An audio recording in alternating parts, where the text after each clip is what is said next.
Hey guys, Paul here at Impulsive Culinarian, and welcome to part 4 of the Thanksgiving menu recipe series. We're going to wrap this up with some great desserts, guys. So the two recipes that we're going to be cooking up in this video are going to be pies, okay? So traditional Thanksgiving wouldn't be the same without a pumpkin pie. And I think I've alluded to that in the past videos. You've seen pumpkins kicking around on the counters. We're doing a scratch pumpkin pie. And the second dessert that we're going to be doing, let me get the name right, it's a salted caramel peanut butter fudge pie. Yeah! Dairy-free, gluten-free, just delicious. It's been thoroughly tested in our test kitchen, and everybody approves. The kids, the adults, toute la gang, as they say in French. Okay, so the thing about these is that you're going to need 2 gluten-free, dairy-free pie shells. Now, I've got a recipe that I'd like to have you check out, okay? If you're interested in making a super simple and delicious, flaky, gluten-free pie crust, that's the recipe that you want to check out, okay? So I would recommend that you make 2 of those in advance, pop them in the freezer, and have them ready to go. Now, as for the rest of the ingredients, that's what we're going to cover in this video. I'm going to show you how to make both of these pies from scratch. Okay, so for your pumpkin pie recipe, you're going to need 1 pie crust, frozen in advance. Get yourself a medium-sized pumpkin. Guys, you're going to have leftover pumpkin. We're doing this from scratch. It's really easy to roast pumpkin. Yes, you can get the canned variety, but I strongly suggest that you get a pumpkin. They're cheap, they're gorgeous, they're delicious. You can't beat the taste. So we're going to roast that, and the rest of the ingredients are as follows. 1.5 cups of dairy-free milk, 1/2 cup of light or golden sugar, 1/4 cup of brown sugar, 1 tablespoon of cornstarch, 1/2 teaspoon of ground cinnamon, 1/2 teaspoon of ground ginger, 1/2 teaspoon of pure vanilla extract, and 1/2 teaspoon of salt. Now for this infamous salted caramel peanut butter fudge pie. Also, you're going to need a frozen pie crust. And we're going to split the remaining ingredients into 3 parts, okay? We're going to talk about the peanut butter crumble ingredients. Here's how it goes. 1/4 cup of dairy-free margarine, 1/4 cup of smooth peanut butter, 1/4 cup of brown sugar, 1/4 cup of corn flour, 1/4 cup of white rice flour, 1/4 cup of tapioca flour, and 1/2 cup of roasted unsalted peanuts, okay? Now, we're going to go into part 2. We're going to talk about what I call the fudge ingredients. This is the great big thick fudge lining of this pie. So delicious. You're going to need 3 ounces of unsweetened chocolate, okay? Baker's chocolate, unsweetened. 3/4 cup of dairy-free margarine, 1 cup of brown sugar, 1/2 cup of light or golden sugar, 1/4 cup of corn flour, 1/4 cup of white rice flour, and 1/4 cup of tapioca flour, the infamous blend. 2 tablespoons of cocoa powder, 3 eggs, preferably organic, 2 teaspoons of vanilla extract, and 1/4 teaspoon of salt. Now, the last part of this recipe, we're going to talk about the caramel topping ingredients. This is so delicious. It was my first time making caramel topping from scratch. It goes like this. You need 1 cup of brown sugar, 1/2 cup of dairy-free margarine, 1/4 cup of dairy-free milk, 1 teaspoon of vanilla extract, 1/4 cup of peanut butter, and 1/2 teaspoon of kosher salt. So let's get started on the most delicious desserts ever. Thanksgiving menu series part 4, the dessert episode. Been looking forward to this. It's very sweet.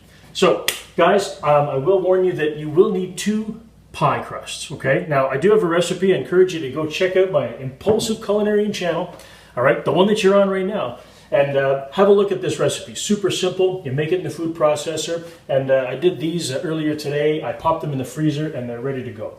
Very delicious, nice and flaky, 100% gluten, dairy-free. So I'm going to put these back in the freezer so that we can prepare our pumpkin stuff. So yes, you can buy canned pureed pumpkin. Yeah. I'm a pumpkin snob, I will be honest, all right? When I found out how easy it was to take one of these and put the enormously delicious flavor of these fresh pumpkins into a pie, I've never gone back. So get yourself a medium-sized pumpkin, a little bit bigger if you like, or an enormous pumpkin, whatever you like. Basically, you're going to slice that in half, and you're going to get it on a baking dish, guys. You're going to see how simple it really is to make your own fresh pumpkin. So start by putting your oven at 400 degrees. So it's a little bit bigger than needed, but the 11 by 17 sort of larger cookie sheet is a really good size to put 2 halves of pumpkin in. I usually line that with a little bit of parchment paper just to avoid a bit of a messy cleanup. So go ahead and line that.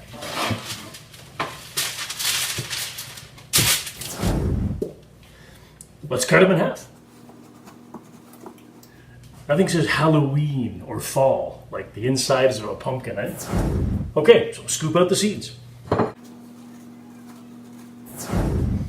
Woohoo! All right, so now that you've hulled these out, you want to drizzle a little bit of olive oil and a light sprinkling of salt in the middle of these guys. Rub that around so it coats the inside all over. Next, you want to get these face down on your baking dish. Parchment lined. The only kind. When your oven has reached 400 degrees, put those in the center rack, put on a timer for 40 minutes. So that is quite literally the most complicated part of making a homemade from scratch pumpkin pie. So, basically the rest of it is take it out and mix it with some other ingredients and put it in a pie. So while this is roasting, while the pumpkin is roasting in the oven, we're going to get started on the significantly more complicated part of this video, which is the caramel chocolate fudge thing, okay? Let's go. All right, so the first step of this second pie is to make the peanut butter crumble topping. So get yourself a medium to large mixing bowl and get a 1/4 cup of dairy-free margarine in there. Next, add a 1/4 cup of smooth peanut butter. So next you want to add a 1/4 cup of brown sugar, and you want to add a 1/4 cup each of corn flour, tapioca flour, and white rice flour. Okay, using a fork, smush all this together until it's nice and thoroughly combined. So the final result is a slightly crumbly but a little bit pasty mixture, which is going to be the topping of our pie. So what we're going to do now is we're going to add some peanuts and put this in the freezer to cool. So to your peanut butter crumble mixture, add a 1/2 cup of roasted, unsalted peanuts. Very important that they're unsalted. All right, so fold the peanuts into your crumble mixture and get that in the freezer. So that peanut butter crumble needs to stay in the freezer for around 20 minutes until it gets nice and cool. In the meantime, what we're going to do is start working on the fudge ingredients. So the next thing you want to do, guys, is get yourself 3 ounces of, the baker's dark, unsweetened chocolate, okay? And get that in a microwave-safe bowl. Microwave it, gently in, shots of 15-20 seconds until it's just melted. You don't want to burn it. All right, there's a winner. So I'm going to stir that until there are no more lumps left in my unsweetened dark chocolate. And then I'm going to add my 3/4 cup of dairy-free margarine into this very hot chocolate and stir it until it's all melted. Oh, some very hot melted chocolate here. Good opportunity to melt my margarine right in the same bowl. So around 30 seconds or so of stirring and your margarine will be completely melted in the warm chocolate. Next step. All right, so now you want to get yourself a medium to large size mixing bowl and take all of the remaining ingredients for the fudge mixture, the sugars, the eggs, the flours, all that stuff, get it in the bowl and mix it together with your chocolate and margarine mixture. 1 cup of brown sugar, 1/2 cup of light or golden sugar, 1/4 cup each of corn flour, white rice flour, tapioca flour, the gluten-free mix, 2 tablespoons of cocoa powder, 3 organic eggs, go organic, 2 teaspoons of pure vanilla extract, and exactly 1 pinch of salt.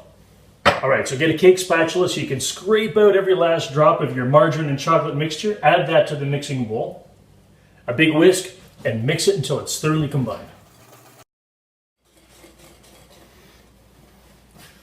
Chocolate fudge. Nice. Yeah, I can't taste it because of the eggs. I'm gonna guess it's chocolatey and delicious. Okay, so by this point, your peanut butter crumble topping should have been around 20 minutes in the freezer, so get that out. And also get 1 of your frozen pie shells. So the way this is gonna work is we're gonna take the chocolate mixture, the fudge mixture, we're gonna put that right in the pie shell. We're gonna top it with this peanut butter, peanut crumble stuff, put that on top. We're gonna bake it for an hour. So it gives us a lot of time to prepare the caramel topping. That can be done while the baking is happening. So go ahead and get the fudge mixture into the pie shell.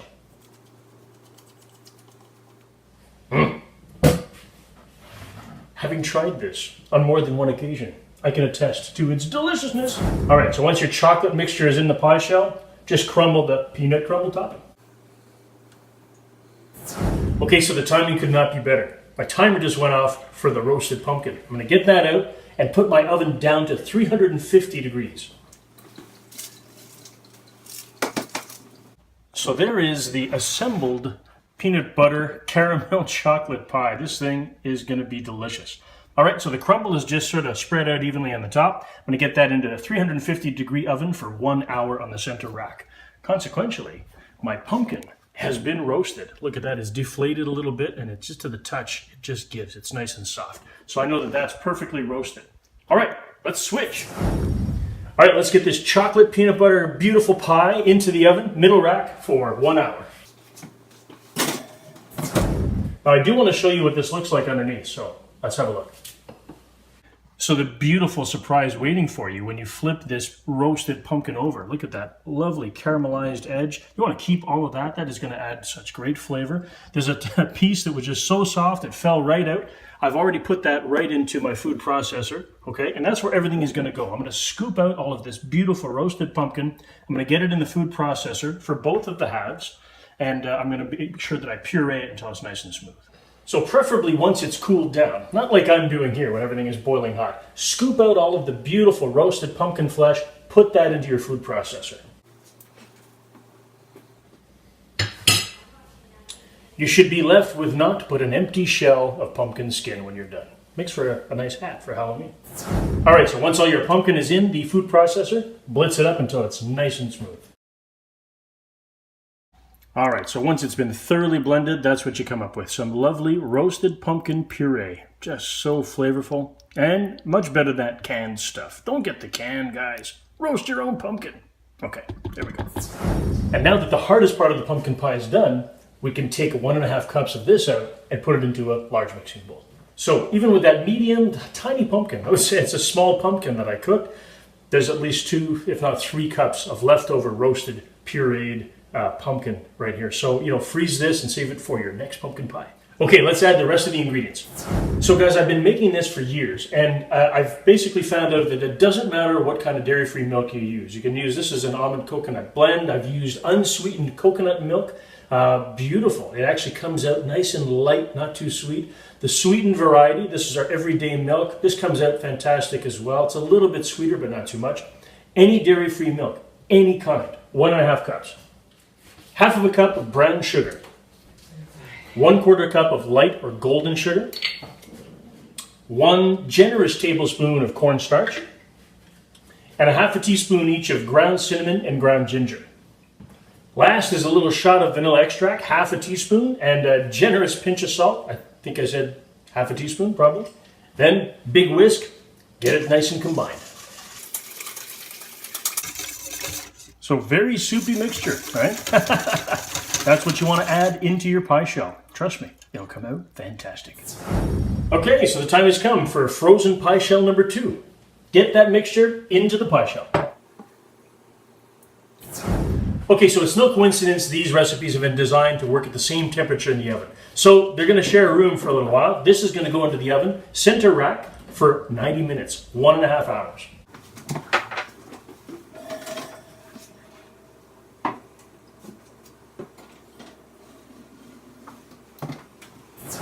Lots of delicious stuff happening in the oven right now. It smells amazing in here, okay? But now we've got some time to linger, all right? Now's a good opportunity to make the caramel topping for the chocolate pie. So folks, I believe I have discovered the secret to the simplest, most delicious dairy-free caramel topping. This is smooth and silky. It's the kind of thing that you can reheat later on after it's sort of gotten a little bit cold. Within seconds in the microwave, and it's back to this spectacular warm spread that you can put on anything, ice cream or what, name it. Now, get yourself a medium saucepan, 1 cup of brown sugar, put it in there, 1/2 cup of dairy-free margarine, and 1/4 cup of dairy-free milk. Now, I would suggest starting off on medium-high heat and consistently stir this until it comes to a gentle boil. Every time I cook anything sugary, okay, on a ceramic stovetop, my mother's voice in my mind, okay? Don't spill on the ceramic, it'll ruin it. That's a true story. Boiling sugar completely ruins a ceramic stovetop. Just saying, just saying. Right, Mom? Right? So within a few seconds, all of the margarine will be melted into that sugar mixture. Now, also, in a few seconds more, it's going to start coming to a gentle boil. You don't want a rolling boil. You don't want this to be, overflowing from the pot. You just want it to be at the temperature where it is just enough to keep it boiling. And then keep that gentle boil going for around 6 to 7 minutes. Okay, gentle boil has been achieved. 6-minute timer. There you go, a gentle boil. Now be warned, if you're making a double batch for whatsoever reason, and you've decided to use a smallish kind of saucepan, I don't know if you recall in the last segment where I did a close-up, it wasn't very high up in the pan, but look how much it's doubled, almost tripled in volume when it's boiling. Now that could be a nasty surprise when you've got a small saucepan going and a doubled recipe, okay? Don't be deceived. It grows really quickly. All right, boil that for 6 minutes. Okay, so once your caramel mixture has been gently boiling for 6, 7, 8 minutes, all right, don't mess with boiling sugar. Guys, that's a burn you don't want to contend with. So I highly recommend, get yourself a heat-safe platter of some sort, okay, and just take the saucepan, put it there, let it cool, don't touch. The time it takes for your pie to finish cooking, in fact, is probably just around the right time for that to cool. So let her gently cool down.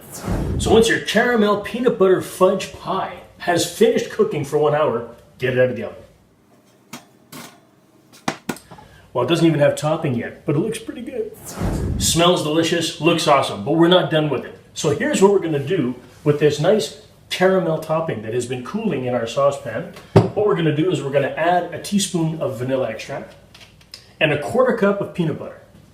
Now you want to whisk that together until there are no longer any lumps of peanut butter in your caramel mixture. Whisk away! So there you go, guys. The easiest dairy-free caramel topping that you'll ever make. Look how thick and beautiful that is. All right? So there's a lot more than you need here. And the reason for that is you're going to take around 1/4 of this, you're going to drizzle that over the top of your pie, and then you're going to save the rest so that you can drizzle it over pieces as they are served. Yes! Drizzle away. Nice crosshatches or something funky. Let your artistic passion fly. Okay, so put as much as you like on the pie, but the more that you use, the less you have for your sauce later on. So put just enough to decorate, and then using a cake spatula, get this out of the saucepan into a clean little bowl. So good, guys. Looks like caramel, tastes like caramel. It must be caramel. Now, it wouldn't be a salted caramel pie unless you salted it. So get yourself some large-grained, either, kosher salt or flaked sea salt or something with a great, big, beautiful visual appeal, and just sprinkle a tiny little bit, all right, not too much, over the top of your pie. So there's the final product in all its beautiful caramel topped glory, all right? And trust me, this tastes delicious. Now we just wait for the pumpkin pie to finish and join up with this old buddy here on the counter. Okay guys, so after a whopping 90 minutes, your pumpkin pie is ready to come out of the oven. Let's get it out. So around 5 minutes after it's come out of the oven, guys, it's just cool enough to touch, all right? And I basically jiggle that plate and I see that the pie has set, all right? Even without the 7 or 8 eggs that you see in some of these recipes. So there you go, guys. 2 amazing additions to your Thanksgiving arsenal. Pumpkin pie and salted caramel peanut butter fudge pie. Oh, say that 10 times fast. So I'm glad to be able to offer you all of these recipes in time for Canadian Thanksgiving in the October 9th area of 2017, as well as the US Thanksgiving sometime, I think it's November 23rd. So folks, you've got lots of time to experiment with these and try them all for yourselves. It's been a wonderful 4-part series. I've had a lot of fun making these recipes for you guys, and I hope that you're going to try at least a few of them out and add them to your Thanksgiving traditional menu, okay? I do have to point out, for the salted caramel peanut butter fudge pie, I have to say that the original recipe, of which I've developed into a dairy-free, gluten-free version, the original version comes from Marion Cooper Cairns and Mary Ellen Perry. All right, that's an article that was posted in Country Living. When I saw this pie, I was so blown away, I had to make my own version of it. So I just want to give credit where credit is due. So I want to thank you guys for watching this video. My name is Paul from Impulsive Culinarian, wrapping up part 4, the final edition of the Thanksgiving menu series. Guys, I hope you've enjoyed it, and if you did find any of this useful, go to YouTube on the Impulsive Culinarian channel and be sure to subscribe, because guys, there's a lot more stuff coming. Hey, Christmas is on the way, and who knows what kind of good stuff I'm going to be able to share with you guys in the weeks to come. So I look forward to seeing you, and don't forget to join me every Wednesday for the Wines Day weekly update. I'm going to get to share a brand new bottle of something great with all of you guys. So I look forward to seeing you there. Cheers.